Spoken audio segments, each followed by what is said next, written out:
part of the Press Play Podcast Network. Look up in the sky. It's a bird. It's a plane. It's Superman. This is Jason J. Lewis, the voice of Superman on Justice League Action. This is Mark Wade, writer of Superman Worldwide. You're listening to the Krypton Report.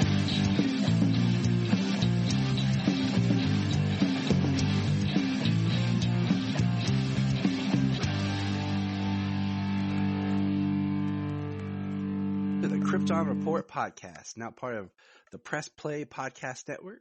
We are dedicated to all things related to DC Comics with a strong focus on Superman and all things Kryptonian. We discuss movies, TV shows, games, and of course, comics.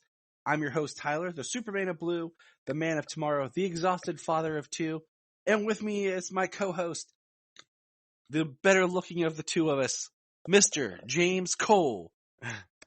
Well, thank you. Father of two, huh? Yeah, I had to throw that in there just because my two are like crazy. Like they're about. I would not be surprised if in a second they just yelled "Wonder Twins activate" and then turned into like Bebop and Rocksteady for some weird reason. I mean, I heard them when we first jumped on here before we started recording. I mean, I know it's like spring break. Came in, sounded like they were wiling out. You'd think like I fed them a bowl of sugar with some crack. Jesus, help us. Woo, it's Easter, so Jesus help me. All right. Yeah, so how you been, buddy? All right. Today went by fast. Yeah, it did. It's weird. Like this week, we're on spring break. And today was technically the first day of the kids' spring break. They have a real short spring break. So it's weird because I've had these 3 days of what I had hoped to be to myself, but they weren't. They were filled with lovely, fun, not fun activities. We won't go down that rabbit hole. But the kids have been good. But like the whole day I had to keep telling myself, it's not Saturday. It's not Saturday. Actually, their first day was yesterday. See, that's how out of it is. I don't even know what day it is. Are we recording a podcast or just talking? I think we're recording. Sounds about right. That's what it is. Yeah, we're recording. It's just been that crazy. So I have to keep telling myself, I have to be up to that Easter egg hunt to go to. Anyways, that's how I'll see. I don't even know what day it is. We are going to talk about some comics because we are behind on our comics. And I reached out a person on Twitter, messaged me, and he had just stated about I'm gonna send him our direct message because I told him that we talk comics, but of course I tell him that, but then I get sick with the flu, and we've been trying to catch up, and then we've had Superman and Lois, and then this week there is no Superman and Lois, so we can finally catch up with comics because this was supposed to be slated a while back, and I hate being sick because it threw everything off, and it sucks. So, without further ado, let's get into some news so we can talk about things that are fun, like Discovery. So, Discovery bought Warner from AT&T? I believe that is. It's been kind of confusing what exactly, if they were buying them or if it was a merger, because when I think of like Discovery, I don't think of them being a big player, but was it a merger? I don't know. All I know is that it was a merger, yes.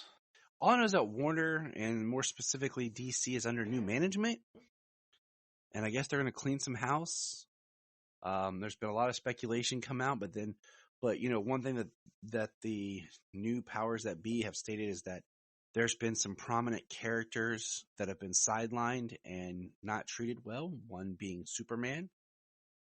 So yeah, the first one they named, which is kind of an exciting prospect. It is. And then so what does this all mean? I mean, I don't know. Like, honestly, it's a lot of there's a lot of wheels turning.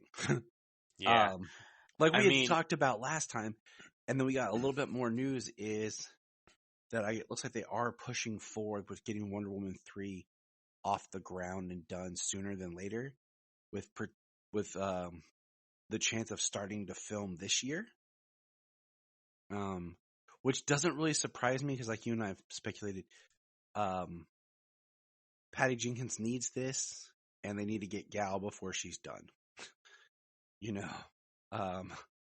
So, I mean, but a new Superman project. All I can say is, of course, we want Henry. All right, I mean that's a duh. We want to give him his due. The other thing is, they're supposed to be getting a first draft of, I can't remember how to pronounce correctly the writer's name, but we'll just call it the J.J. Abrams produced Superman project that we aren't exactly 100% sure what it is. So yeah, there's been nothing on that front for a long time. I mean, basically what it seemed like is, they probably feel, as many of us do, that it's been a mess with decision making, especially regarding this brand. And I think that they want such a large and mineable IP to actually, work together to get this content out there. And, hopefully that means, projects like, absolutely, hopefully another Henry Cavill Superman.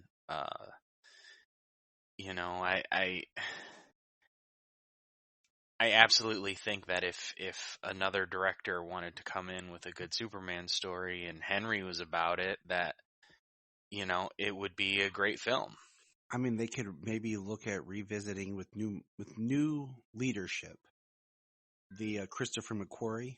Yeah, because him and Henry were both pushing for something. They said they had an idea. And I mean, and as much as I love the restore the Snyderverse idea, like at the same time, I'm kind of done with it because the fandom has become so toxic and hateful and negative to everything.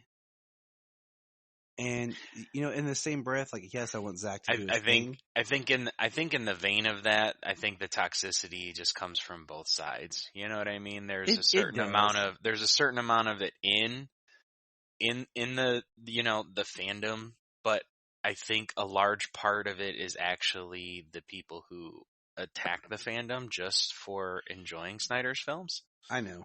It's so Snyder's moving on. But with the new management, all things are possible. Give us the Air cut now. I think that'd be smart. It's kind of a why not.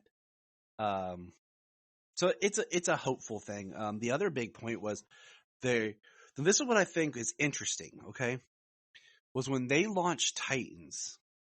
It was supposed to be the first DC produced DC studio type project.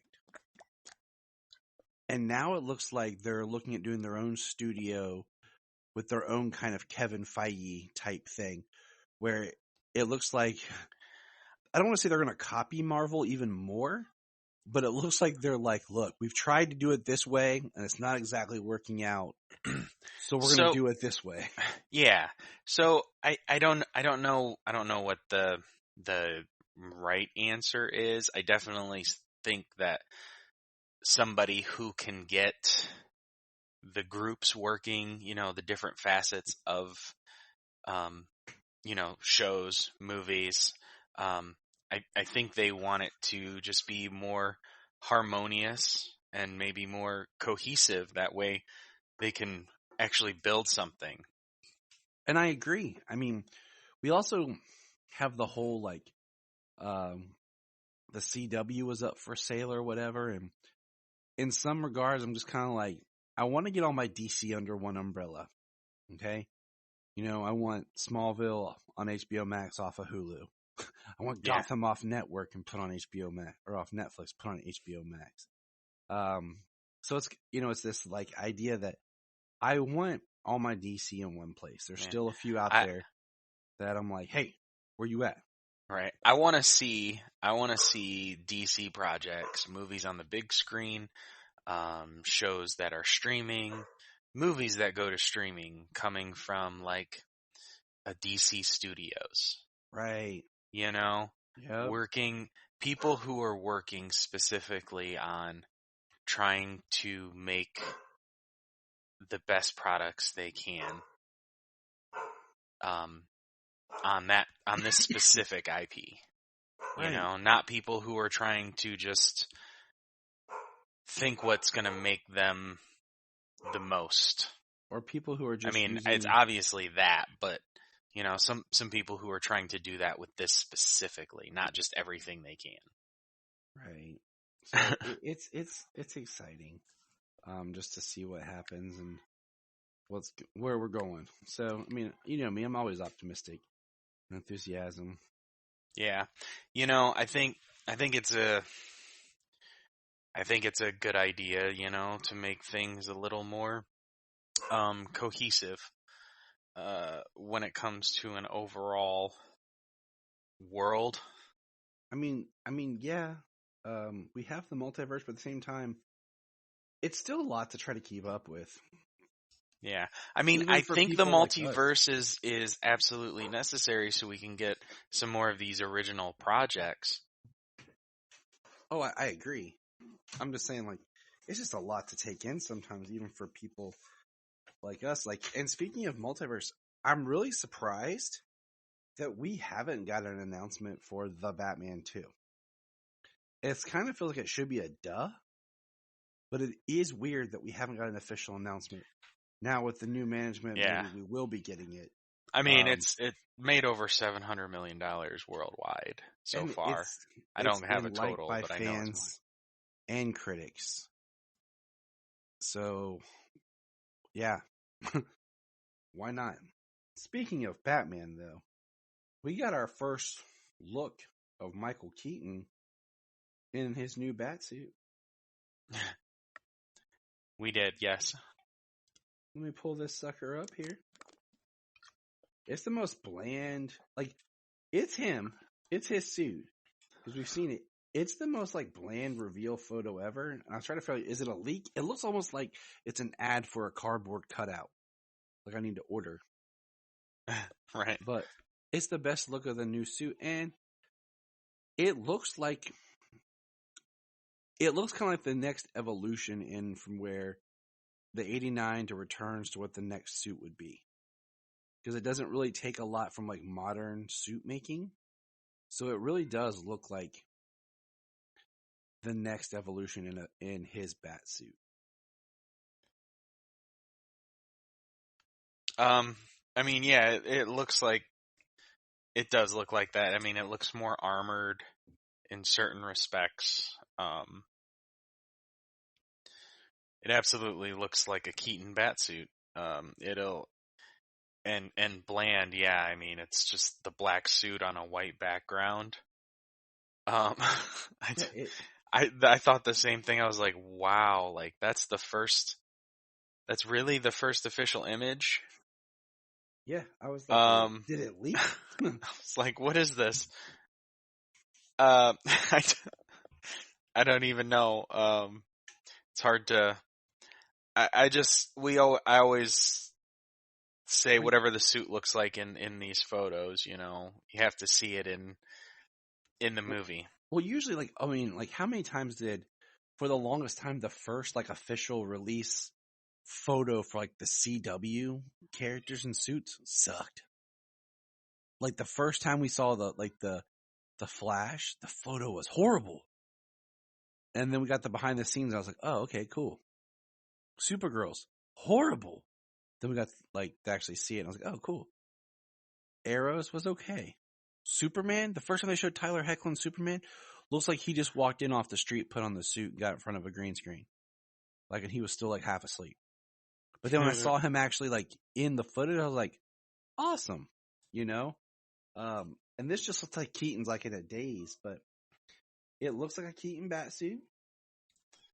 The belt is black, which looks a little bit more like Batman Forever-ish. The gauntlets are a little bit more pronounced. kind of Batman Begins-ish, but still, molded to look more like his boots are actual boots now and not just covers over Nikes. But they still look like the same kind of Nike boot things, but just a full boot. So, I mean, it looks cool. Like, I'm game. It works, I mean, it looks like Keaton's Batman to me, which I'm excited to see when we get the Flash next year. Yeah, now next year. Please, good God, do not let them push it back again. Just release it on HBO Max already. Yeah. Here's what you do. Drop it on HBO Max, even with the effects not done, and then finish the effects and release it in theaters. And then I think that's all the news. Yeah. I mean, it was a big news, but it just wasn't a lot, but it was big. Yeah, I mean, the only other thing that came up, which I just saw earlier, grabbing it real quick, is KJ Apa and Isabel May have been cast in DC's The Wonder Twins film for HBO Max. I gotta check. I didn't get to check her out. Of course, he's Archie on Riverdale. That's what I thought. Yeah. So, but her, I feel like I've seen her somewhere. She looks familiar, but I cannot place it. Let's go to my trusty.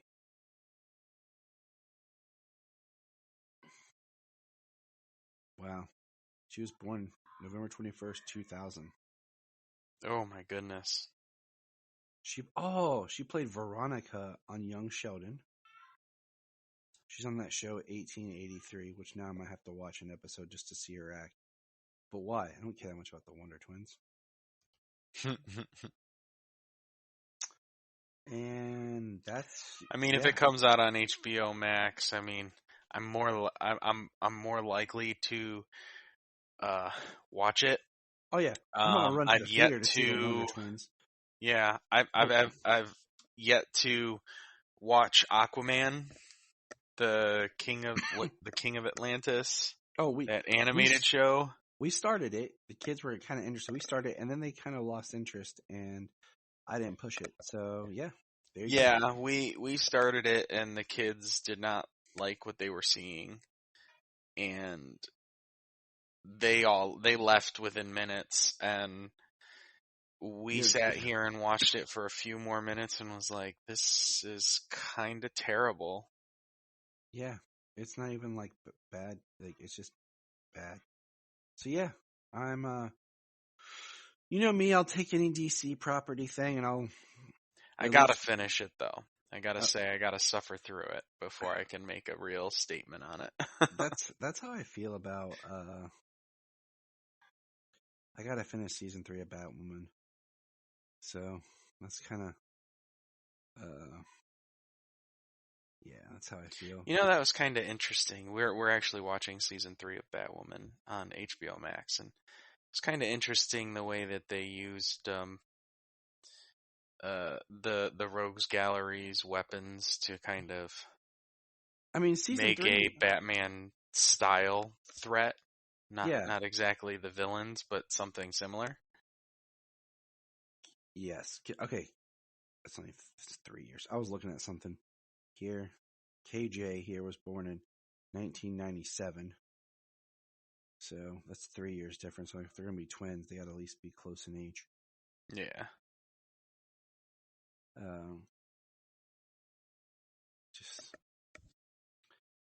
But yeah, I thought that was cool stuff too, the way they do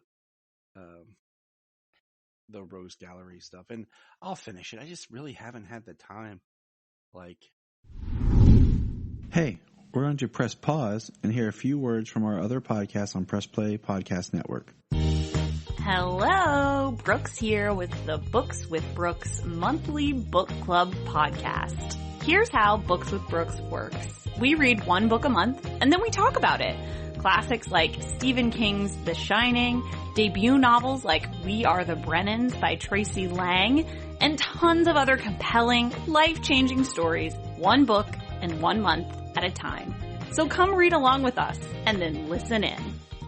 This is Dan Jurgens, and if you want to have a good time, keep listening to the Krypton Report. Remember to check out Krypton Report on all social media platforms. Go to linktree.com/Krypton Report. You find all of our information right there. If you want to help Krypton from exploding, join our $1 a month Patreon. That's right. For $1 a month, you can be a Patreon member and get exclusive extra bonus content of commentaries from our different DC movies, as well as conversations on anything that we feel like. Could be current events, could be current movies, usually it's current movies, or just a good old-fashioned chat. Check it out. Patreon.com/Krypton Report. To do anything. But let's get into some comics because we got a lot to tackle. James, before we start, what comics have you been reading that we're not going to talk about today? Just give us a rundown. And if you don't know give me that rundown, Jim. Well, like the biggest things I read recently was The War for Earth 3, which included the Suicide Squad book, the Flash book, and the Teen Titans Academy book. And then 2 of their own, so it was just 5 issues of The War for Earth 3, which was a build-up, I mean, basically since Future State Suicide Squad, which was really cool. You know, you followed Connor, which actually turned out to be Match, not Superboy Connor Kent. So that was a little twist they had. And Amanda Waller has gone to the lengths of, she basically has given up on like the main Earth, right? Earth Zero. Yep. So she's basically given up on that. Like, the heroes won't let her save the world, basically, is how she feels. So she decides to, she breaks every law. She's being hunted. She's actually a criminal. You know, she's wanted by the government and everything. Rick Flag has turned against her. He kind of runs his own Suicide Squad. Of course he should. Yes. He finally goes against her, and he runs his own Suicide Squad against her, trying to stop her. But her idea is to go to Earth 3 and connive and manipulate her way into shielding off Earth 3, cutting off Earth 3 from the rest of the multiverse, so she can have peace by basically any means necessary. And she has her own Suicide Squad, and in the end, she's pretty much successful in her job, and she gets rid of Ultraman, and she has her own. I'm trying to think it's not a Suicide Squad, it's her own Justice League.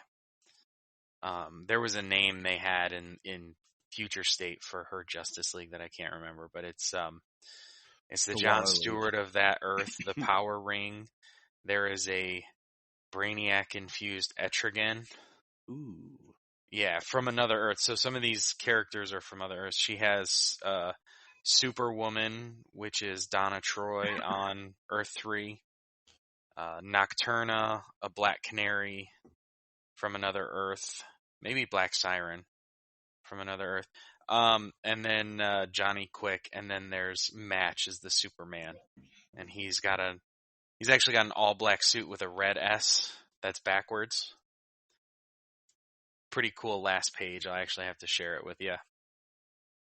So, yeah, War for Earth 3 was interesting.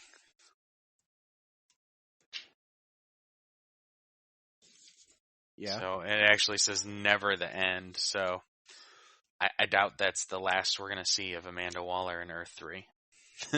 That's intense. Yeah, I haven't got to read as much as I want to. Like, of course, I've been reading Batman 89, and then I finished the Batman and Big B thing. The one I will tell you that's been interesting, and I got to pick up issue 2 is like Batman Killing Time, I think it is called.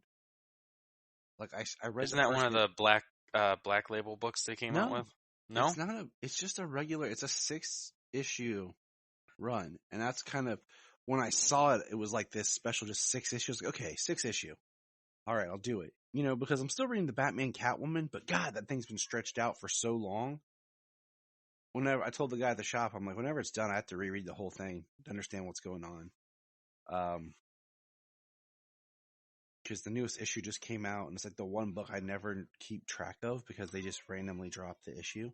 Yeah, I have it in my library on DC Universe. I haven't started it yet.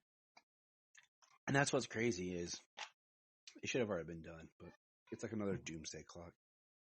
But let's get into some comics with our main man, Superman. Did you? Well, real quick. Nope. The only other thing that I read was Flashpoint Beyond. Oh yeah, you told me you were going to talk about this. I was going to say, are you interested to hear about that? Yes, I'm sitting on the edge of my seat. You can't see me, but I am. Bring it on. The last time we actually saw Thomas Wayne's Batman was in Justice Incarnate, Justice League Incarnate. And I haven't kept up with Thomas Wayne's Batman since Convergence. Well, I know he was in Tom King's run, and this is actually the same Thomas Wayne from Tom King's run, where in Tom King's run, Thomas tried to force Bruce from being Batman, and in doing so, he made really bad decisions. Like, he joined Bane. He was part of the reason Bane was able to take over for the city of Bane. Story there at the end of the run. He was doing everything he could, all bad crap, you know, to stop Bruce from being Batman. That's what he didn't want. His letter from Flashpoint was, you know, telling him not to be Batman.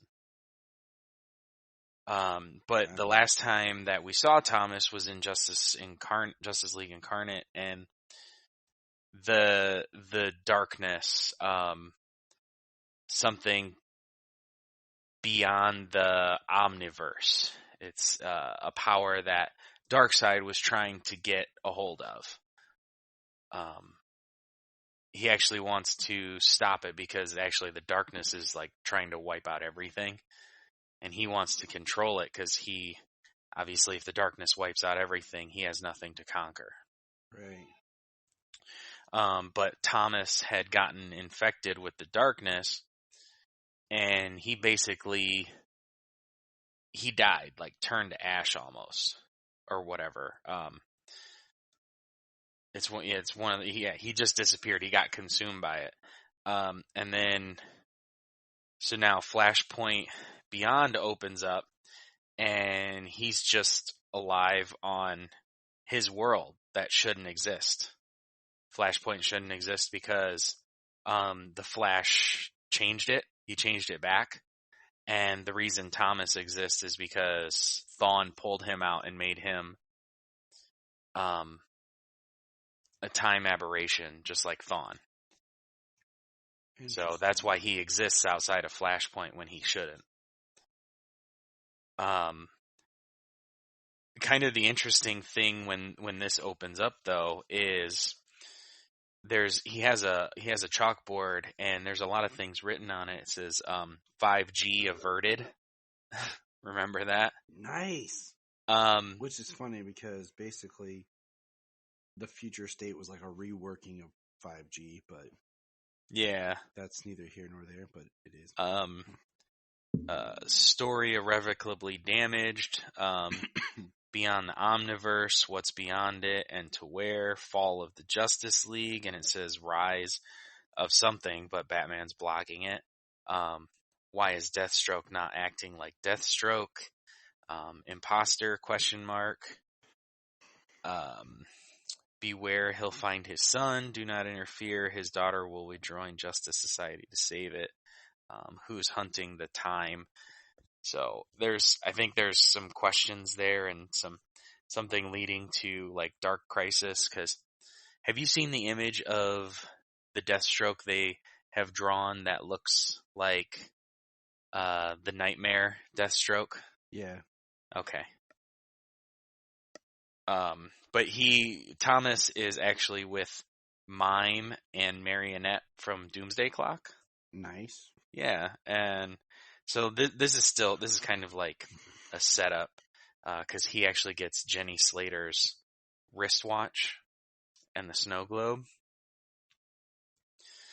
That's cool. So anyway, Manhattan reference. Yeah. Well, Jeff Johns is actually writing Flashpoint Beyond. He is? Yeah. Oh man, that maybe I have to read it now. Because I mean, even with the guy's issues, the guy knows how to write comics. He knows how to write, and the Flashpoint world was pretty. It was a pretty cool idea, and all of the tie-ins, all of the issues they had that expanded the Flashpoint world. Those were pretty awesome. But Thomas wakes up and at this point he's about to be arrested by Judge Dent for the murder of Joe Chill. All right. There's an appearance by Martha as the Joker. She says, "You saved our son. You thought you saved our son?" ? No, Thomas. It was a dream. That's all. A wonderful little dream. And then her laugh as she walks off and disappears. The war that was in Flashpoint is still going on between the Atlanteans and the Amazons. The world, obviously, it was really bad in Flashpoint. So Sandman, Wesley Dodds, he actually has seen peace in this world, but he's just being thought of as his hallucinations, and he's crazy and everything. Crazy for feeling so lonely. Yeah. So they ask about they're asking about some of these people who are able to try and help, and they talk about the Kryptonian, Superman, talk about the CBI released hundreds of unredacted documents on the so-called terrorist attack that killed 35,000 men, women, and children in Metropolis 30 years ago, and that it was actually the Kryptonian ship. They've speculated it's only the beginning of an alien invasion. We must prepare for a Kryptonian invasion because I don't believe his planet blew up like some have claimed. Interesting. So interesting fear of Superman in this world. It's definitely not the same Superman as before. Interesting. So later on you see that a speedster is kind of taunting Thomas. It's kind of like maybe it's Thawne, maybe it's not. He thinks it is. He has a dry erase board that was blank, and he turns back around and it says "Everything Matters," and he doesn't know who wrote it. He thinks Thawne's toying with him. Interesting. All right, you sold me. I gotta go. Yeah, and then there's actually a Barry Allen on this Earth, he's a CSI. He's late for everything. And Thomas actually goes looking for this Barry to try and tell him who he is, that he's the Flash, that he needs him to help save the world. I like it. And I mean, it's a twist, man. It do you want me to keep going? No, I'm sold. Or you wanna read it yourself? I'm gonna go buy it. I gotta go to the comic book store tomorrow. So. Okay. Because, yeah, it's very interesting how it ends. Because he kidnaps Barry to make him the Flash. A Barry from that world. All right. I'm in. Who else is in? Signs, hands. Everybody right. Hand? Okay, you in the front. It's a very interesting issue 0. You know what I mean? I really want to read 1. And the thing I'm actually kind of curious about is why the Batfleck Batmobile is on the last page. Because they just want to tease us. I mean, yeah. It's awesome to see it in a comic book.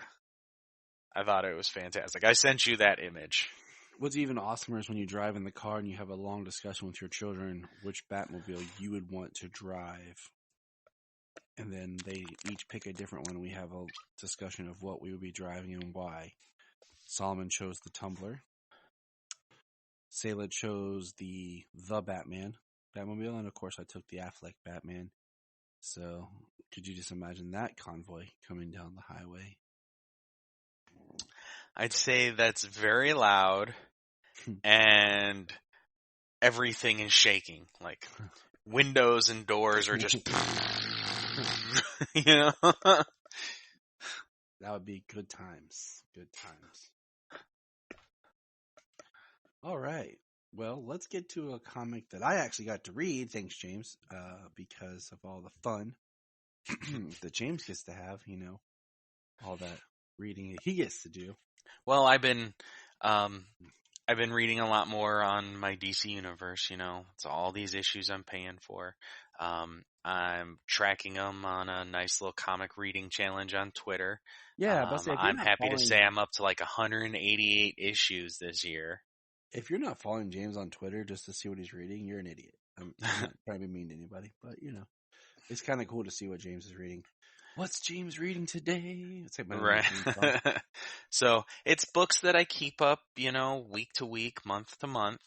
But I'm keeping up with definitely like the DC current continuity, as it drops on DC Universe. So it's really awesome. The DC's been pretty cool lately, just I think for the fact that, and maybe it's, you know, coming up to these events and stuff, but since they kind of had come back, everything's more like, you know, where everybody is in their corner of DC and where it is parallel to the other stories, you know, because we know in past histories that there's just so many books and so many stories that they just take place seemingly randomly at different times. You don't know. That's how I feel about like all these Batman titles right now. There's like there's so many. So many Batman. I'm just like, I don't even care right now. I'm like, the only Batman I'm reading right now is Batman and Detective Comics. I'm reading a little bit of Urban Legends. The one that I'm reading is, I got the first issue. I need to pick up issue 2 of like Batman Killing Time, whatever it is. Yeah. Like that, so.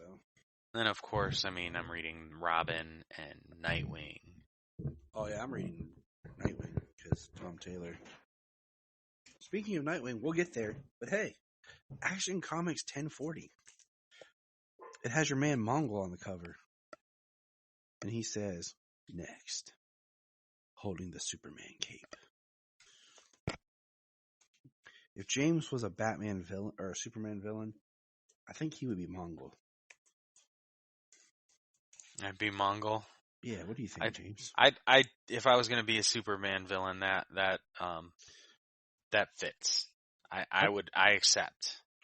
I'd probably end up being like Toyman. The creepy horrible Toyman, or like the animated series Toyman? I don't know. I'd probably be like the fat old Winslow shot Toyman, like from Smallville.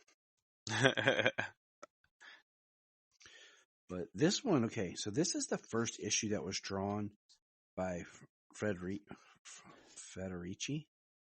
And it's amazing, his art. Like, I've been looking forward to, like, this art, and it's really, really astounding. And then, not to jump ahead and spoil anything, but when the next issue came out and it wasn't his art, I cried.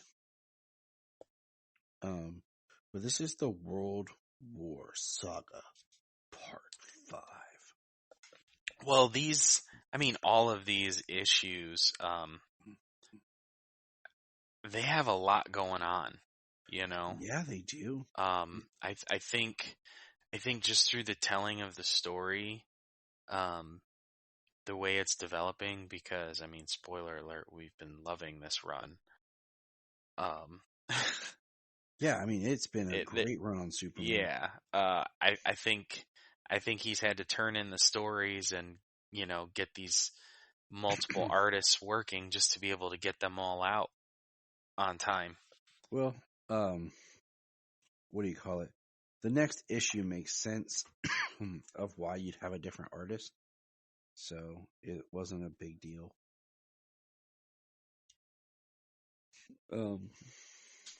But yeah, kind of give us a walkthrough, James, of like this issue. I always do so much talking. It's your turn to talk more. Well, Clark he's fighting in the arena. He doesn't kill. He doesn't kill in the arena. We all know this. He bands together. Others kill in the arena. But they are fighting for their lives. They really don't have that choice, and he's died in the arena here, but they bring him back. Mm-hmm. They're trying to break him. And he's wearing like a very Kingdom Come style, like chest plate. He looks like He-Man, honestly. Yeah, he very much looks like He-Man. The chest plate was designed by Natalie, Natasha. I forget which one specifically. We'll just go with Natalie. But she actually makes him the chest plate, which makes sense. So the battle is over. Mongul comes out, and two of the Philosians are saying that they're Warzune, that they've killed in the arena. And Mongul is like, it says Warzune, and Warzune in quotations. He says, "Then slay your brother as I slew mine." And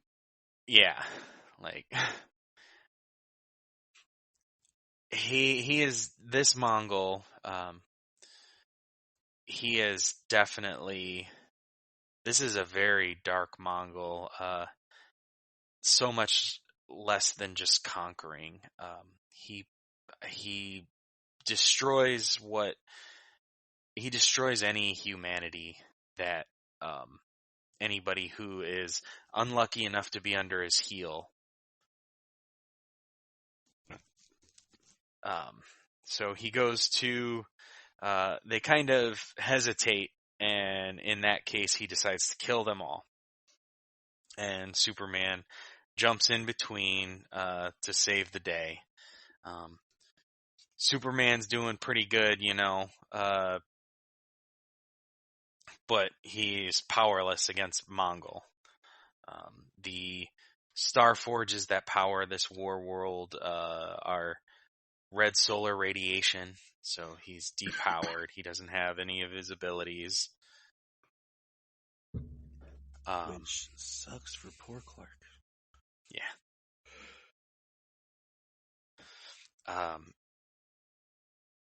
The people are chanting. I forget what he says. Like, you hear the songs these people sing about you, and you think they belong to you. They don't, and soon they're going to prove it. And then we see Mongul with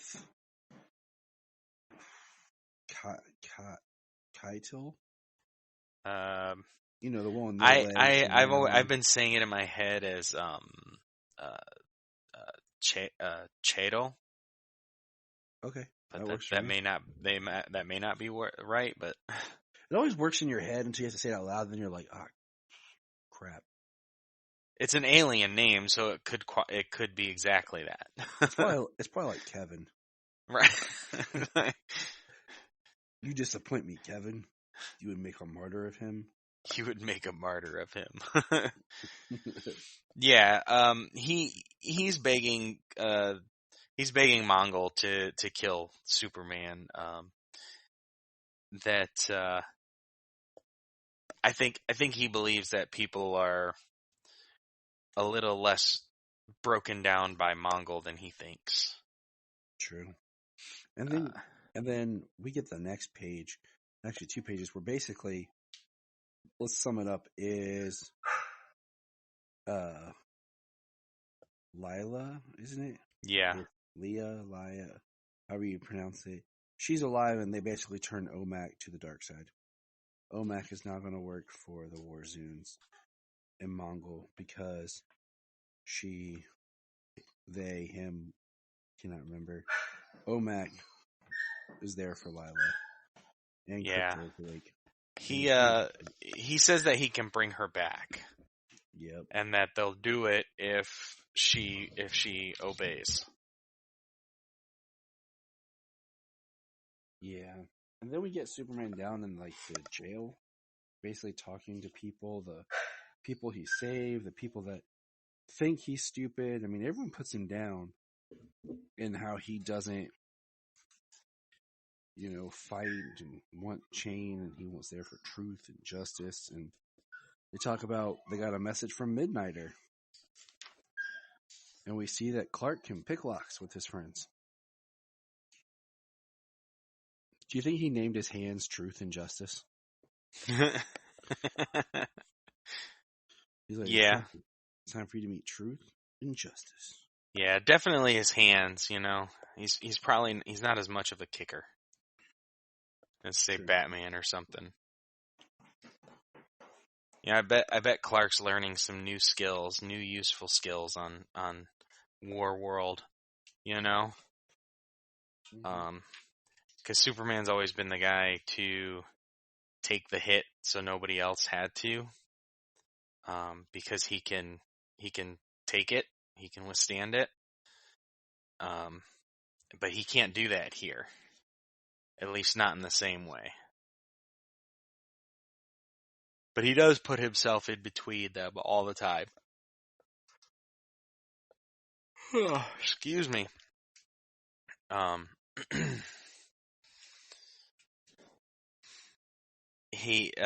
of the Philosians says, "Why do you talk to children that way? What way? You shouldn't give them hope. It will kill them in the end." He's like, hope. I am hope, man. Although Roz learned to survive here, you have nothing to teach her. You should learn from her instead. I won't let them believe that their love for each other makes them weak.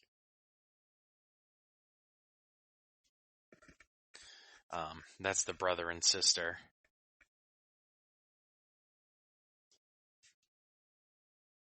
They are deep down inside the war world again. They have great worms. As far as I know, the worms have always been here. The stinking gases they expel make the atmosphere breathable. It's like hanging out with my brother. Nice. Oh, huge. Right. It's interesting how they talk about like the ancient ecosystem it's interesting of War World. Yeah, right.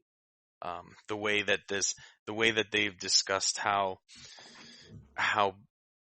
the planet is layer after layer, but like all these things work in conjunction with each other. Like the giant worms help to create the atmosphere. The planet, it's interesting because they talk about the planet, how it's been rebuilt, and it makes the planet at one moment feel like the planet's a machine, and then another moment how it's an actual living planet. Yeah, so, how they go deeper. yeah, they continuously go deeper into the planet. 'Cause here, he says, I've seen this place before. It's a tomb. Not many know about it, and no one knows who built it. But there are stories about the power that's buried here. If the stories are true and you are able to claim that power, you won't need to take down the Star Forges. You'll be stronger than you ever were. He says, this stone, these are veins of Genesis embedded in the stone. Which is that piece that we go back to, like that was in Superman building up to this, that they fought on Earth and with Atlantis and Arthur and everything, was the pieces of Genesis.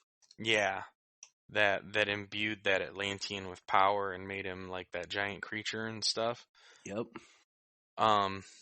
Genesis, he says that's what we called it on Earth. One of Warworld's warships was fueled by it. It's wildly radioactive and immensely powerful. Last time I touched it, he says, "El, can you hear that? Hear what?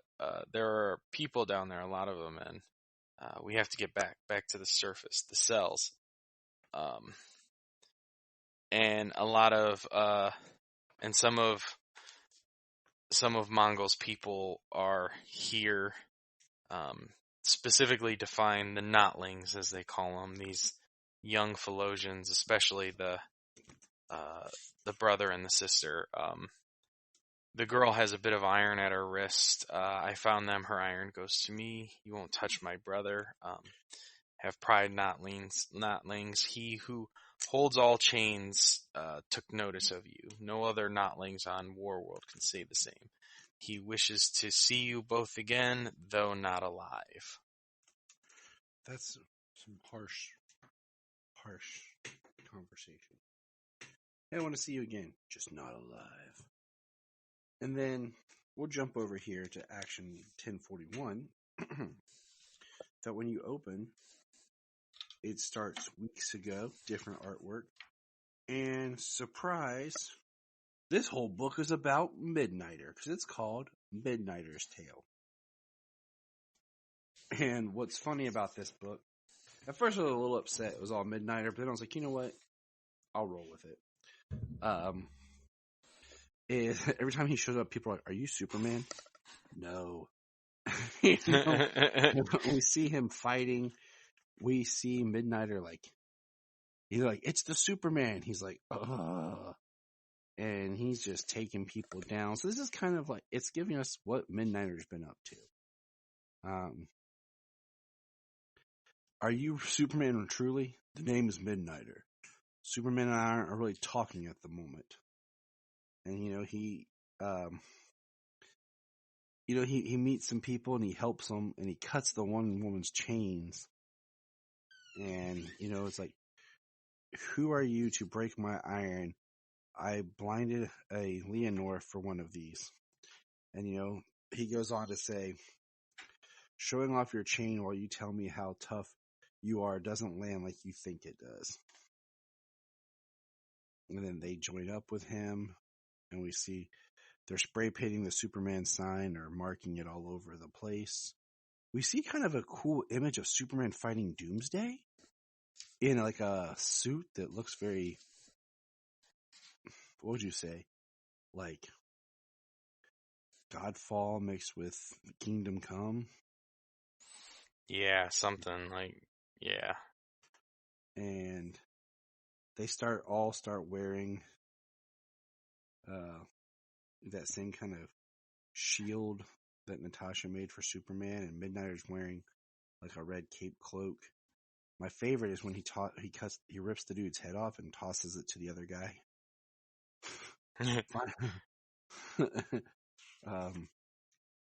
And like we see inserts of people telling the story of the Superman to like the children. And it's interesting because it's just partnered with images of like classic Superman back when him and John, I think it's from when him and John fought those one creatures, but I can't tell. And then they're like, Midnighter has returned.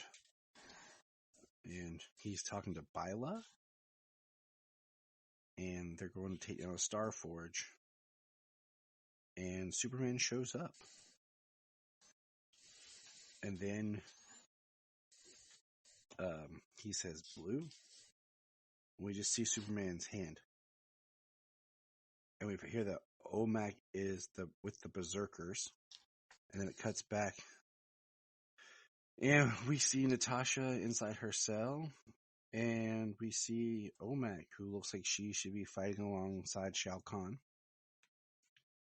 And then the last page is Superman, who looks like he's flying a little. And he doesn't have his chest piece, but he's got shield, sword, and there's Midnighter and the Midnighter people with him when it says the next is Superman of World. So it was a cool issue. I mean, I was at first like a little bit like, okay, this is Action Comics. Superman has to be here. Where are you? Right. And then he showed up at the end, and I was like, okay. All right, I can roll with that. Yeah. I mean, because they've shown little bits of Midnighter, you know? But he's been here just as long, and it's nice to see, like, he's been, like, leading the resistance. He's been looking for Apollo. The thing that he's wanting to do, take down the Star Forge, is the one that Apollo is hooked to, powering. And if he were to take it down, it would cause large problems, like stabilization of the planet, or at least certain areas. And he don't care. He's Midnighter. Yeah, he wants his husband. And I'm just glad that they're finishing up this Martian Manhunter story in the back, because I haven't been too thrilled about it. Because I've heard Philip Kennedy Johnson talk about writing some stories about Mongol and the other characters and like some backstory type stuff in the backups. So I've really been waiting for them to come out. And now that we're wrapping up this Martian Manhunter, maybe we can finally get those stories. Because I don't mind, backups in the backup books. I think it's actually great. And I just hurt my elbow. But I want an interesting story. So. Yeah, I mean, unfortunately, it didn't catch me with the first part. Yep. I kind of skipped the rest. I've wanted to finish them. I wanted to read them again. Well, it's like, So maybe I'll just jump on the DC Universe app and flip to the end, read the last 5 pages. I mean, do you remember when they did the New 52, the Justice League, the backups were chapter pieces for Shazam? Yeah. And then eventually they collected because eventually the Shazam storyline crossed over with the Justice League. And like he actually got a whole book for the conclusion, and then they released all that as a trade, as the Shazam trade for the New 52. So that was cool because it felt like you were building to something and like getting a story. But let's do, what book we should do next? What's that? World's Finest. What do you think? Batman, Superman, World's Finest. Because for some reason, a Batman, Superman run can't last more than a few issues. I mean, think about it. We had the Batman, Superman run that restarted when they did like the Dark with the Batman Who Laughs. Or it started. And then then they kind of kept it going and then it stopped. And then we got the really cool, interesting one from Mr. Yang. The film. Yeah. And then the film auteur. Yeah, and now we have World's Finest. I mean, of course, I am pumped that's written by Mark Waid, don't get me wrong. But it is just sucky that these two characters' books just don't run for very long. But at the same time, it does make it for an interesting kind of... It's almost like each time it's rebooted, it's like a trade. It's like, and you're going to get like 12 issues.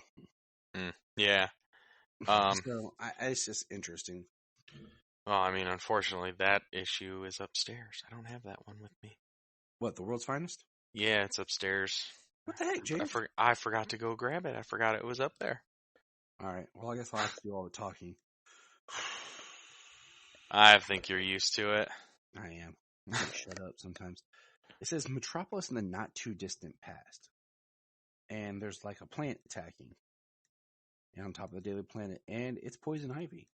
And Superman shows up, and then Batman bursts on the scene and hits Godzilla with a bat grenade. Little Ultimate Showdown reference, because I rediscovered that song and my kids got a kick out of it, especially Sayla, who now asks for the Godzilla song with Batman in it. That's how she refers to it. But we see Robin. Robin has pants, which is cool. Just green pants. And there's Batman in his gray and blue, which is interesting. So the not too distant past, and I'm trying to remember if we actually get called out which Robin this is. But there's a lot that happens in here because, they're stopping Poison Ivy, but then all of a sudden, Metallo just pops out of nowhere. It's Metallo who looks like Two-Face. And he just starts attacking while Poison Ivy attacks. And it's weird to see Batman in broad daylight. But Superman's all going berserker, crazy. Like, he looks like he's got one eye open, gripping his pillow tight on the next page, while Metallo takes out a syringe with red stuff in it. And he goes, random, unpredictable, each piece differing, morphing, mangling, twisting your body uniquely. Now imagine a dozen pieces, blended into a radioactive cocktail. Red kryptonite, however. They call me the man with the kryptonite heart. And then he stabs Superman in the chest with the cocktail. Batman says, "That scream." And Robin says, "On it." And Robin says, "Get away from my friend." And he takes his bow staff into Metallo's heart. And then Superman screams out. And then we see on top of a building, a figure in shadow with horns. And it says they have no idea what's in store. And then it says, Gotham City, years before the attack. It's Alfred and Batman. This is where Batman should be in the blue, not at the beginning of this book, but whatever. They do change the symbol on his chest to help us know that it's a different time period. Just the bat symbol. Couldn't have just been the whole suit, but whatever. And then we see Metropolis and Superman at the bottom. Now Robin's back to not having pants. Great. I love this. Looking for me, Penguin, and they're like, fire, fire. And they're attacking Batman, but really it's not Batman, it's Superman. While the real Batman rescues Robin. And it's great because we get to see Superman and Batman being buddies. Like we want. And then we go back, and there's Superman screaming in pain as the cocktail pulsates through his system. We see really creepy things where he's seeing through himself. Robin has the vial. It's really action-packed. Robin gets a lot of play. And then Superman starts going like Gargoyle. He's turned into a statue. And then, you know who shows up at the end? Because Superman looks like he's seeing Zod. You know who shows up, James? Yeah, it's the Doom Patrol. The Doom Patrol. Seriously. The Doom Patrol. Yeah, Robot Man, Negative Man, Elastic Woman. Yeah, what's her name? I can't remember her actual name. And Superman thinks he's fighting Zod, thinks he's fighting Lex Luthor in a power suit. He's basically going nuts and psycho. And the negative spirit goes out and helps bring out radiation and takes Superman down. And then it ends with Niles Caulder. And Robin says to Batman, "Are you out of your mind?" And that's where the issue ends. I mean, there's a lot in here. There's a lot going on. It's crazy. It's nice to see Mark Waid back to writing, but I feel like we just got dropped. There was no build up of the story. It's just like, here it goes. And it was insane because I'm trying to figure out, like, it's one of those love-hate things where, like, not too long ago, or not too far in the future, or not too blah, blah, blah. And I'm just kind of like, man, continuity. Right. Well, I mean, it definitely seems like this is a run that's, not in continuity. And I'm okay with that. Like, I'm seriously, just like the last one was not. Yeah, like not like smack dab in the middle of in the timeline right now. Maybe like a continuity at another point in time.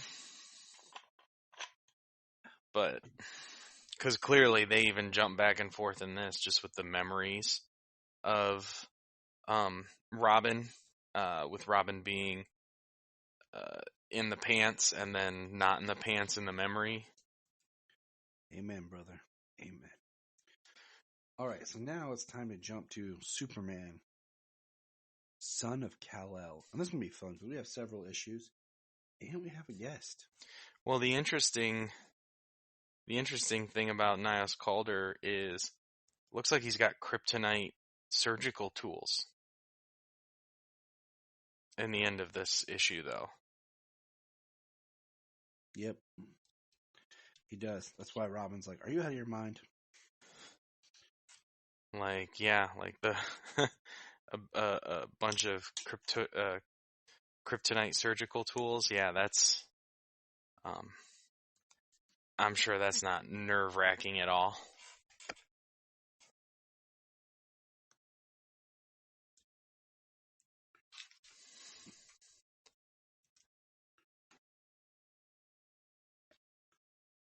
So, Superman, Son of Kal-El. We're on number 8, right?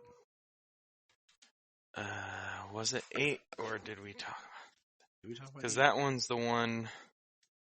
Yeah, that one's the one with the Leviathan, the giant. We talked about 8 then, right? I think so, where he takes a chunk of the ocean floor and uses it to push against the creature. Yep. Okay. I just hadn't moved it. I couldn't tell. All right. So, all right, we're good. Yeah, I'm fairly certain we talked about that one. So now it comes down to we're actually going to talk about Nightwing number 89, featuring Superman for crossover part 1 of 2. And you know what I love about the cover art for Nightwing 89 and Superman Son of Kal-El number 9 is if you put them together, it makes the symbol. I'm going to do it now. Ready? Yeah, makes one awesome connected cover. It has Superman symbol and Nightwing symbol. I'm making sound effects. Yeah, this was a pretty awesome story. I like it. Tom Taylor writes both of them. He's writing the current Nightwing run, and he's also writing Son of Kal-El.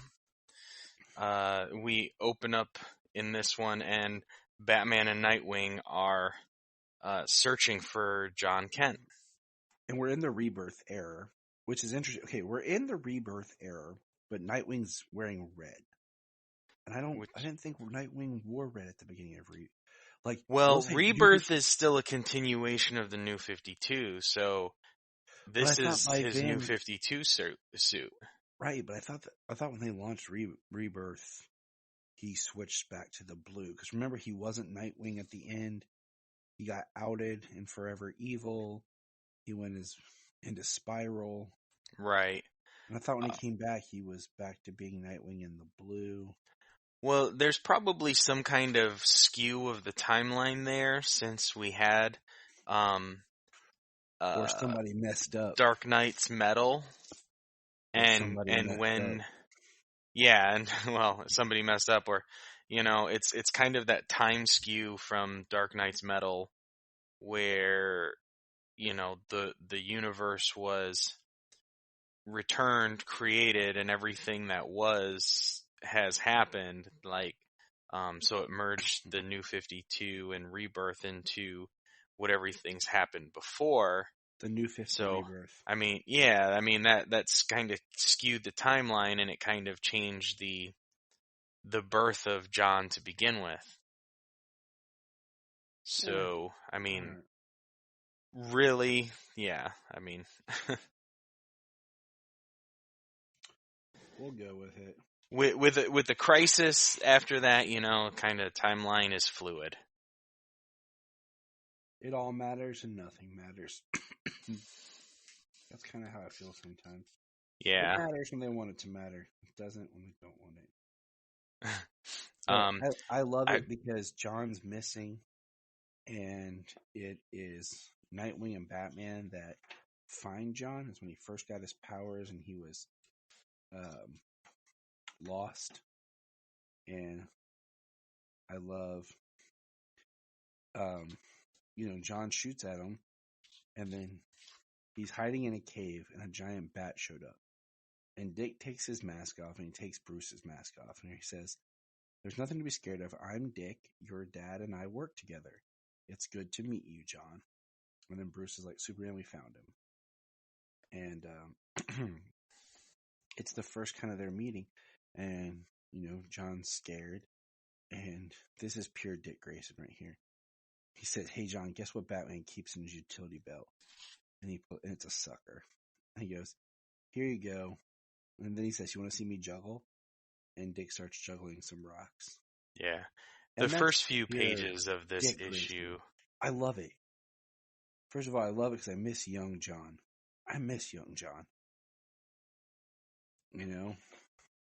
Current John, he's okay. I miss young John. Yeah, I mean, me too. The first few pages of this issue is really great. Dick is great with children. He says, Batman, he keeps lollipops in his utility belt. Some sensible people have pointed out he keeps his lollipops dangerously close to smoke bombs that are similar shape and size, but he's stubborn. He's juggling. And Batman and Superman have a really nice interaction. You've had to track down your fair share of Robins. He says, "Thank you, Bruce." And he says, "Do you ever stop worrying about them?" Bruce says, "Not for a single second. I don't think any parent does." Alfred says he still sometimes pokes his head in when I'm sleeping to check if I'm breathing. But we can't be there all the time, Clark. I was on another planet. You're Superman. That's going to happen. Eventually, you have to just trust that he'll be okay. You can't be too hard on yourself. I made so many mistakes with Dick, and look how he turned out. John's having a great time. And Superman says, "I'm not sure what worries me more, that you're going to accidentally offer a smoke bomb to a child, or that you're going to throw a lollipop at the Joker and try to vanish." He says, "I'll move them to another pocket." I would actually love to see that, because I think the Joker would crack up. Oh, the Joker would crack up. And I think it would be just as effective. Yeah. Then we jump to modern day, and this is what I thought was interesting, where the Arctic Fortress of Solitude, and John puts in a crystal, and it's basically Clark, the AI. Much like Clark talks to Jor-El, he's talking to a AI holograph of Clark. And he's talking about, the saving the city and the everything that happened. And you know what? I'm sorry. This isn't what I was hoping for. This is, if I can't have the real thing, pulls out the crystal. He says, "I think I prefer some solitude." And then we're in Bloodhaven. And then I love this. "Dick, there's a robot petting our dog." He chucks one of his sticks. It's is it Kellex? Yeah. I'm not sure if it was Kellex or those. Yeah. "Mr. Grayson, you drop this. Fast is my direction." Yeah. Kellex, you're Superman's robot, right? And he basically tells Kal-El asked me to seek you out if his son needed you. Excuse me. And I love it. Barbara's wearing a Teen Titans Go shirt. And Dick Grayson stands up and he's wearing Batman pajama pants. It's awesome. Yeah. And he's like, Clark asked me to check in on John. I should have already done it. And then in Metropolis, we see a dude who's playing around saying, I'm invulnerable. And these three people come in and say, we know that you were a Titan, and we know that you still have to breathe. And it says, the rising has begun, and they push him under the water. And that's all we see. And then we see John and Jay. That Jay's got to go work at the Truth. And it's interesting because it's a different artist drawing this book, and Jay just looks different the way they draw him here. And they're going to the Truth, and they're gonna put masks on, and that's what I think is funny. And they show up, and there's a meeting, and it's Dick Grayson on the boat. And Jay's wearing his weird mask thingy, and John just has a domino mask on. Where he looks like Dick Grayson. And then my favorite part is when Dick just kind of walks away slowly and says, Superman, I know you can hear me. Meet me at the crime scene. Yeah. How did you know it was me? I'm a pretty good detective, and I've spent a lot of time with people in masks. And I like them working together. It's interesting because Dick Grayson has another one of those ambiguous ages where you're never sure how old he is. Right. And I like it because he's asking John, like, what do you see? Or more importantly, what don't you see? Can you see any footprints other than risks? Can you see any evidence of anyone else on the ground? And he's getting John to think differently. And he calls an oracle. And they find out that Risk wasn't the only. John's like, I heard. Someone is murdering superpowered people. Someone's murdering superpowered people that we've never heard of. It's even better. And he says they didn't touch the ground. There's a trail, a faint, strange energy leading through the air. Where does it lead? Where almost everything bad leads in Metropolis. LexCorp. Leads to LexCorp. World's of course it does, right? Sons. Yes, it does. Because of course it does. Because Lex Luthor is crooked. Because Lex is always into something. Right. So now we have officially part 2, which is Superman, Son of Kal-El, number 9. Number 9. Nightwing is...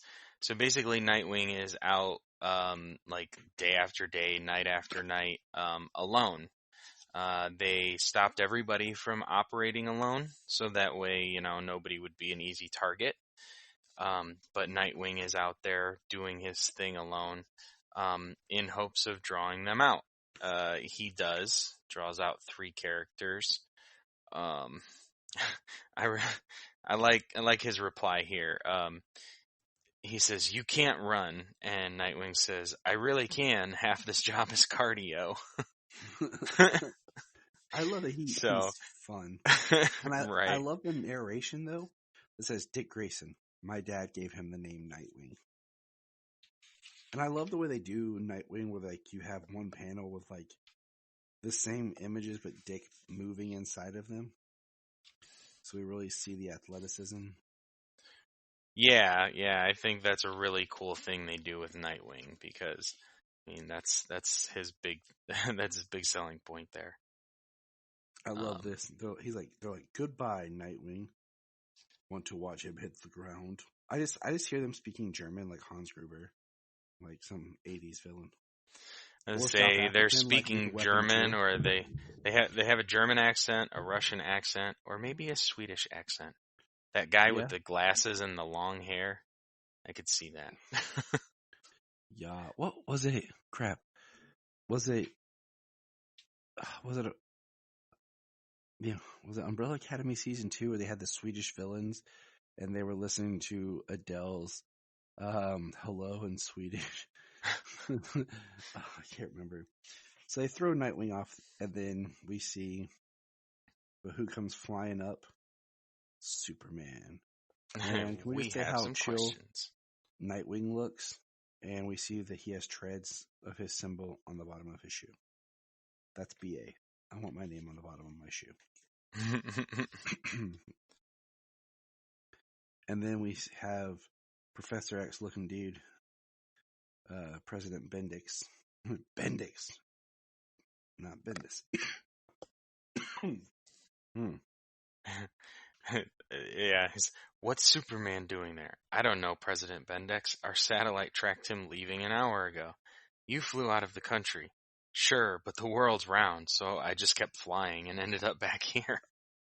Nightwing thought you might be spying on me. Shouldn't you be saving him? Nah. He doesn't need saving. And then Nightwing's got a little squirrel suit. They seem pretty angry. I like how they're like trying to beat on him the way it's drawn. And he's like, just chill. Not sure I'm really pulling my weight with this team up. Yeah. Hey, being bait was an integral part of the team up, but feel free to join in. And then my next is my favorite, where Hans Gruber here has his sunglasses headbutts Superman, and the Nightwing's like, "Ouch! Who's stupid enough to headbutt Superman?" Guy's got a bloody nose. Looks like he's about to pass out. Just pull out. I'm like, I'm surprised he's even okay with that. I'm surprised he's not dead with concussion and a caved-in face. And this is another meta part too. Something about these keeps happening. Well, it's written that way, but LexCorp, yeah, they're getting on an elevator going down. There's a massive, deep complex beneath the building, lead-lined. Where does Luthor even get the contractors for a job like that? Is there a specific construction company that's always on call for evil renovations? Yes. He says, we could ask this guy, but I mean, he headbutted Superman, so clearly he's not the cleverest. What I love about this issue is it's still Tom Taylor, but this issue just seems so much more fun. I mean, it's definitely them working together more, but it just reads great. Well, I think the fact that the Superman book has been getting very heavy. There's been a lot of twisting of everything that he's been doing to try and make it seem like he's trying to discredit Superman. And part of that is the way that he's feeling, the way he's feeling at the beginning of part 1 of this story. He doesn't have his dad to talk to. He's kind of just getting lost in his own solitude, getting lost in his own head. And Nightwing is here to, help bring him back to Earth, bring him back to who he was and teach him something and cheer him up. It's true. But they have one of Bendix's assets, and he says, "Damn it, terminate."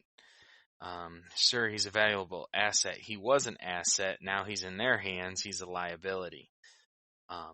Give me a speech control and start the countdown. Maximum blast. You're not Superman. You're a child in your father's clothes. You can't protect them. You can't stop the rising. You're already dead. You just don't know it yet. And then John sees something in his head transmitting, and then He says, I can see it trigger in his brain, see it start to expand in slow motion, and something in his eyes. And something's changed in his eyes. Superman, with a question mark. It's like another person is looking at me. Are you okay? And then and then the guy's gone. You shielded me from the blast. Are you okay? There's nothing he can do for me. He blows up. Nightwing's like, oh, kid. And then Nightwing just gives him a hug. I mean, and that's heavy. You know, Nightwing's stuff. There just to... For poor John. Nightwing's there. He's there to console him. With John, he gives him a hug because part of the thing was any loss of life is they're drinking is pretty much unacceptable to makes me wonder, you know. Zach Finn, if you're listening, do you have talked about with his AI dad was because you how and it says, Lois, I didn't come to Metropolis for John. I recently invested in the truth. Why? I'm trying to change how numbers aren't lives. About someone fighting the most destructive lies, but the truth is harder to believe when it's anonymous. Say whatever you have to say. I'd like you to be the face of the truth. You're a legend. You don't have to give me an answer, just think about it. Tea. Hot beverage. It's so crazy to me, though. I do want to throw this out there real quick. How Alfred is still dead. They haven't retconned that and brought him back. And it's weird. I miss Alfred. So, but you can tell that Dick is still doing what he can for Alfred and Alfred's shadow.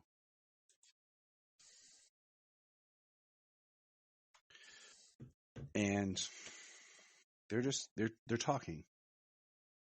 And he says, I could juggle for you a day. Like I did that day. And John's like, I mean, it was very effective when I was 9. Too bad Dick didn't pull out a lollipop. And he asks about what he thinks his dad would have done. And, you know, excuse me, Dick talks about how he had to step in for Bruce and be Batman, how that wasn't him. And, you know, he talks about how I've experienced what that's like lately. I put myself out there as Dick Grayson. I know it was the right thing to do, but part of me wish I never did. And I do love the fact that he's wearing a approved by the authority of the Comics Code shirt. I'm loving Dick Grayson's wardrobe.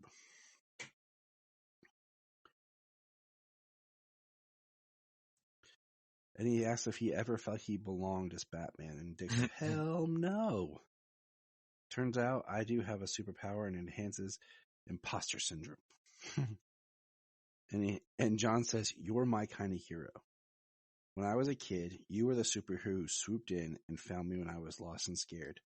I haven't told anyone this, not my mom, not my dad, not Damien, but I spent 5 years trapped in prison on another Earth, 11 years old to 16. The whole time I was there, I just kept hoping somehow you'd find me again. That Nightwing would walk in with a smile and a lollipop.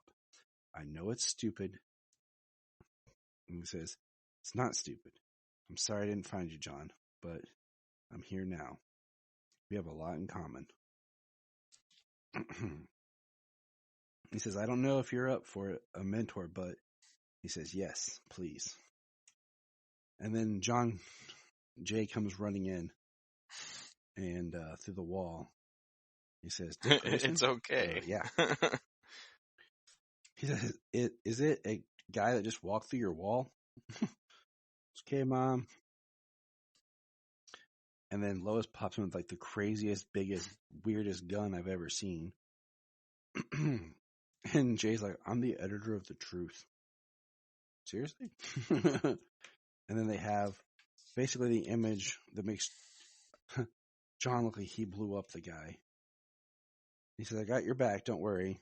You're not trapped, you're not alone anymore. And he hands him a lollipop. And it just proves that no matter how old you are, candy makes things Gotta bring chocolate home. Why do you think we give candy to our women? On Valentine's Day or just for when we're randomly trying to get them to leave us alone and forget Did us. you, Here, baby, I I bought cut you this out there candy for a bar. I was second. Did thinking you about bring you. up There's the some tea chocolate. line?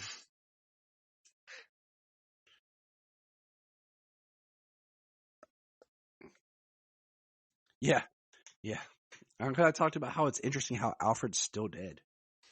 Yeah, I mean, I like it. Alfred they've believed kept tea that. could pretty much I cure mean, it everything. sucks, but It's it's not good at the medically same time. accurate. It's just British. You were like, oh, we'll bring him back. I laughed pretty hard at that line.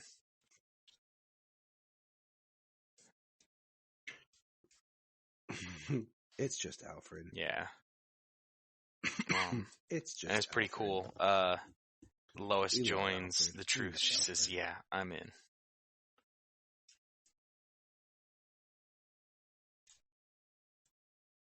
The truth is out there.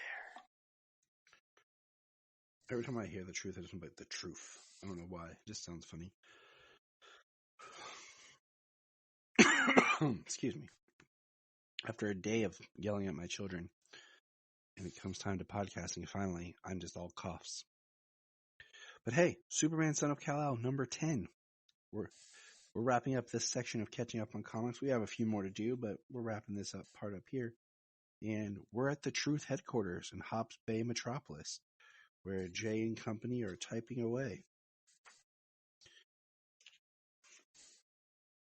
And Lex is giving a speech that's basically condemning the actions of Superman for, one, his saving of the people of the monster in what happened in Metropolis, twisting the facts on how the Gamora people were there to and actually try to cause problems, and Superman, of course, does the right thing, broadcasting around the world.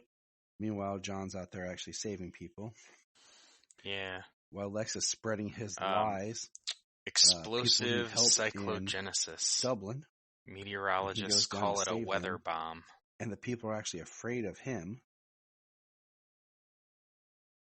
Yeah, and they're afraid of him. And the little girl, of course, is the one. John shows up and is trying to help them. And I love this because it says, I have to take out all the chunks that are falling. Then he catches the bomb and he flies off. He says, I've got it. I understand. You're just trying to protect. You're just trying to be protective. Get out of here. And the little girl's like, I believe you, Superman. He says, thanks, Kara. Put in a good word for me with your dad. Back at Bloodhaven, we get Dick again with Barbara. It is interesting as we have a new artist on this book compared to the last book. So it kind of throws me off a little. I like the last artist. This one's not bad, though. And I love when he calls Superman. Hello? Hey, it's Nightwing. What are you up to? Carrying a 390-foot long steel spike. That's unexpected. Yeah, it probably was come about I'm getting ready to joust it with a giant. And they tell him he needs to watch what's going on TV. And boom. Lex Luthor's like, how can we possibly trust the motivations of a son of an alien and a what, Lex? And there's Lois Lane. And there's Mercy Graves. They're like, it's okay. She's like, my son saw a device. Yeah, what's really cool head. here, he's like, does Superman need to send his mother to defend him? And she says, John's where he needs to be. John's where people need him to be. He has far more important things to do than acknowledge the lies of a small man who has to stand in front of a big building.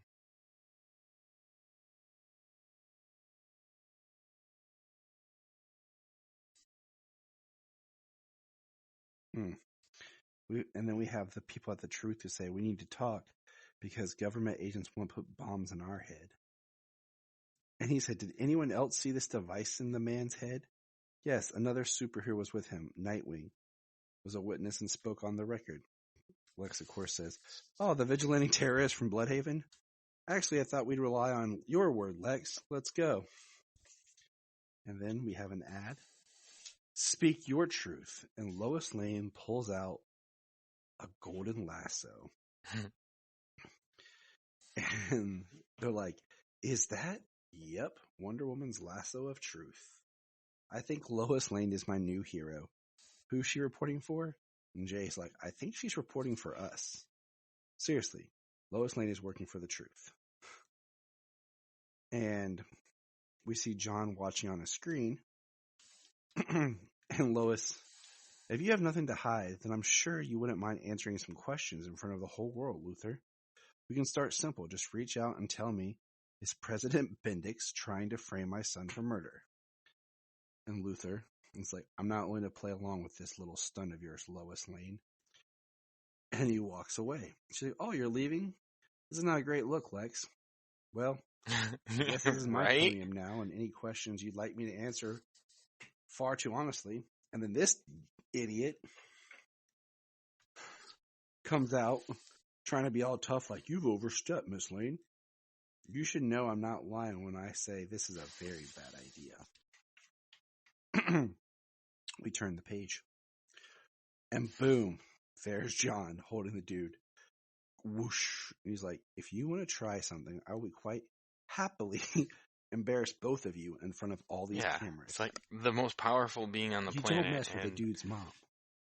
I'm sure she didn't show up there with no, with nobody knowing she was going to be there.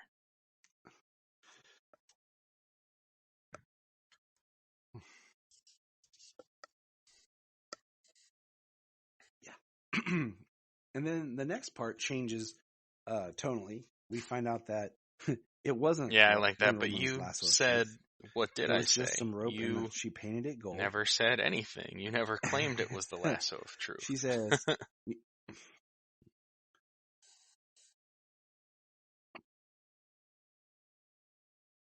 nope. She said, he says, Lex Luthor is one of the smartest people on the planet. Yeah. How did that go for him today? And then, let's turn the page. We have Jay and John talking about, have they talked to Lois? Nope. And then they're holding hands. Lois comes out and she says, John, I love you thought Dad was two different people for a while. She's like, I suspected. I'm pretty intuitive. And I've won.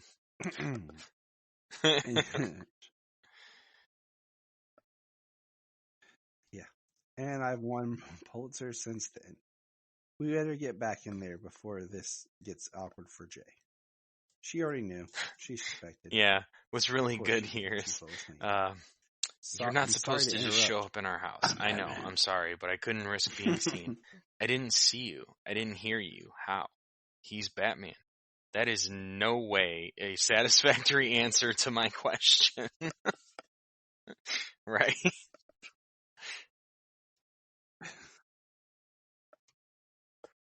Because I'm Batman. Who's under the mask? Batman. He says the Gamoran ambassador refused to speak to President Bendix scares him more than I do. It's time to get you out, Lois Lane. John, your grandparents are already there. Let's go. Jay is welcome too. No, just the two of you. It's okay. You'll just have to be the one to visit. And I'll see you at work. All right, they're getting on the plane. And then, I know who he is, says Batman. I know where he comes from, and I know who he's working for. The last line. You cannot trust Jay Nakamura. Mic drop. I told you from the beginning, I didn't trust Jay. Okay? And when Batman says you can't trust him, something's up.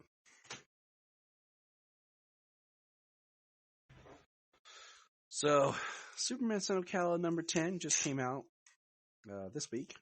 So we're kind of caught up here. We got a few more books and stories to kind of catch up on. And we're going to put a pin in it for the moment. How dare you. For the things that be. And I think I just ripped my plastic on my comic books. That sucks. I know, right? Sucks. But I just want to say thank you for listening. This was the Krypton Report, part of Press Play Podcast Network. Check out all the other podcasts available on the network. And if you want to help Krypton from exploding, join our Patreon club. It's only $1. $1 a month. That's all we ask. I'm not one of those Patreons that say, hey, $33 a month, or, $50 a month, or $5 a month, or $10 a month, or anything. I'm saying $1. And we provide several different kinds of shows for $1 each month on our Patreon. So check it out. You never know what you're going to get. I want to thank our patrons who do participate and donate. It's a great service to help us. And remember, look up in the sky. We just want to say, if you've enjoyed this podcast, please check out other podcasts on the Press Play Podcast Network.